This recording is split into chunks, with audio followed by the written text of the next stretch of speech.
You may be thinking AI is Rahu and Jyotisha, the Vedic astrology, is Ketu. They don't belong together. And even you may try it once, but you have seen so many hallucinations, you are thinking this will contaminate my research. But if you are astrologer and you are not using AI, you may lose a lot. So in this video, I will show you how I'm using that in my work.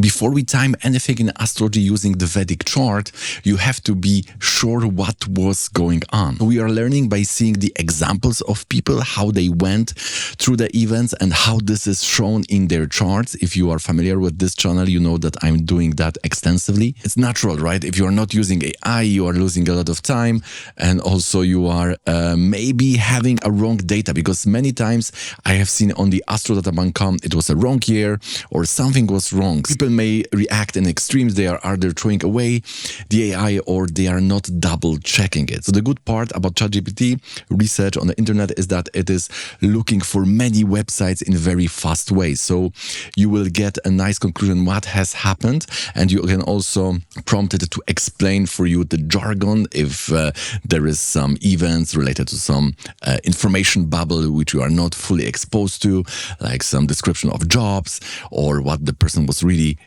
doing. Then you may ask for it to explain to you nicely, and then you will get the whole nuances. Then it will be easier to see those plans in the chart. And similarly, the other thing is that when this person has cheated A, has cheated B, B has cheated C, so many relationship dilemmas are there, you may be lost. So also you may ask to get the whole dynamics, what was really happening, and then you can also see that more easily in the chart. So it is just like hiring a researcher for you for $20 a month. If you just want to see how many scandals or crimes were committed by this far-right wing person here, you may just ask it and it will give you nice output. So you may use it like that. It is very useful to confirm or give you exactly what happened and when, and also give you the specific dynamic for the events you are looking for. And then you may apply it to the symbols of your chart and find those connections. And then when you are doing that for some time,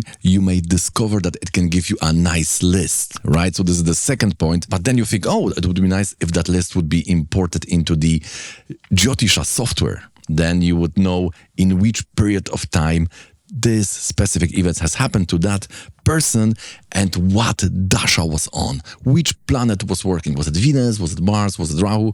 And then you have like 20 or 30 events and you know which part of the charts were activated. This is really helpful to understand how the chart works and also how the Dasha, the timing system, work in astrology. And you can learn a lot. You can improve your timing system by going in the past events of people. And when you have many of them, then you will also learn the beautiful language of the rishis, of the Vedic seers, how the whole system was created and how in a fabulous way this is seen in the Vedic chart. So putting each event one by one is very tiresome, especially if you have like 20 people, right? You want to check, and then you have like 20 events for each. Then it's after some time, if you are doing that daily, it may be tiresome. So it's good, especially if you have a Rahu in ascendant or a strong Rahu. You want to build some system. You want to create some shortcut to save your time and improve your productivity. So unfortunately, the author of Devaguru software was not implementing that important for me updates. So I have created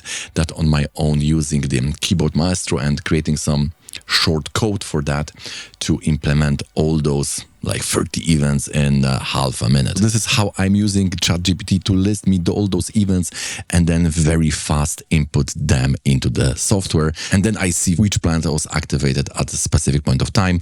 And then this can give you a lot of understanding how the whole system is working. But sometimes you are not stuck on the events. You are just stuck on finding the right person. You have a specific topic you want to research, but you are lacking the examples. So you want to find them very quickly. For example, you are writing a prompt, give me astrologers who are not into the conspiracy theories.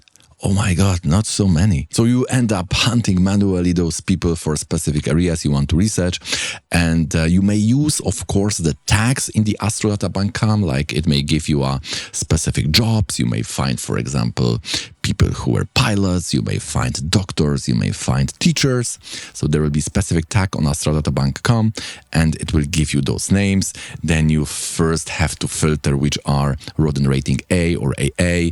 Then you have to remove those who are twins. Then you have to remove those who are on the full hour, right? Born on the full hour, because it's a very high chance that the birth time is not so correct. Or you can just write it as a prompt to find you those people with the dose rodent rating, no twins, no full hour, and it will give you a ready list for people to check. So this is also how I use it. It saves a lot of time. But again, this is for astrologers who are going through a lot of research. We are here on the analytical channel, so we are doing it a lot. And some people are just, as crazy for me, are just learning some principles and then they are using it straight away on their consultations or their teaching practice and so on.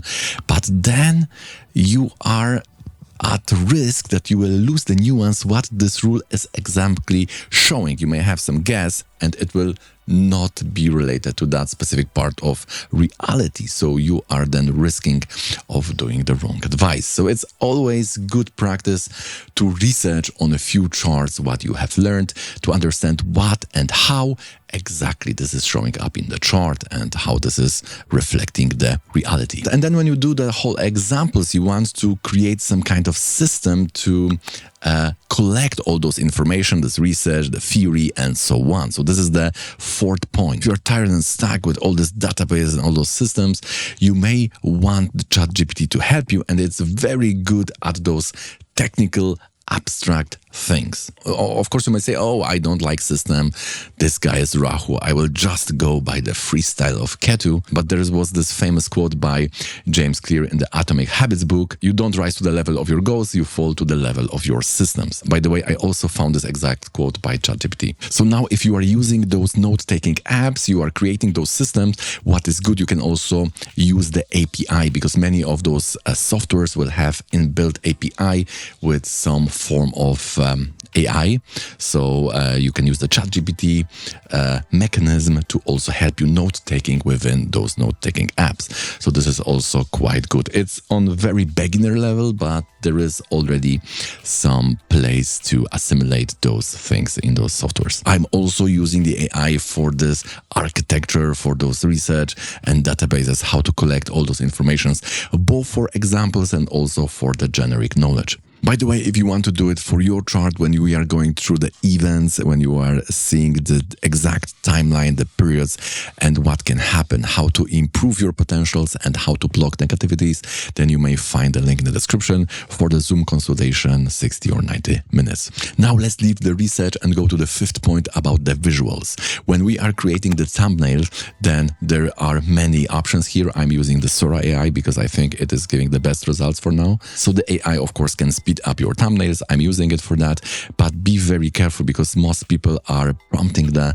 whole thing. So give me that thumbnail, and they are using that as a ready thing. So the AI, of course, can speed up your thumbnails, but you have to be careful. If you're using the whole thing, then it is giving you that horrible results, which also erases your style, your identity. You have to buy the separate ingredients if you're local shop. Don't buy the whole ready package to warm up in your microwave because it is not healthy. So what I'm doing is that I write a prompt to make a prompt, because then it is more restricted to what it can give you.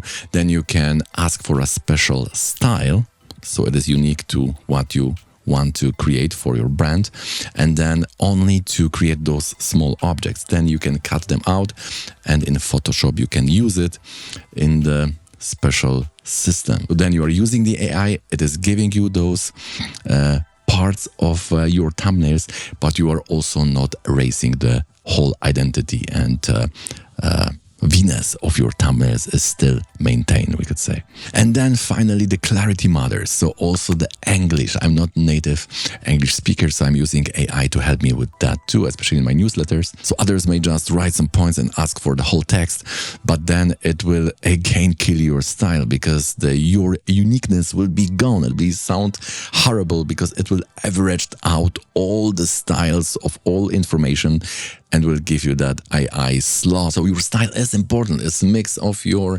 things, of your preferences. You were working for them in years. Don't make it being swallowed by the AI. So I'm using it only for micro edit, not for the macro edits. You probably found out that, for example, the jokes are horrible, but for example, transitions between the points are quite good. So also you have to see what are the strengths of AI, not to destroy your text, so your uniqueness and also your personality will come out and the main ideas you wanted to communicate are maintained. Okay, so that will wrap it up for today, but if you want to see how we are using the astrology in the practical example, then you may consider watching this one.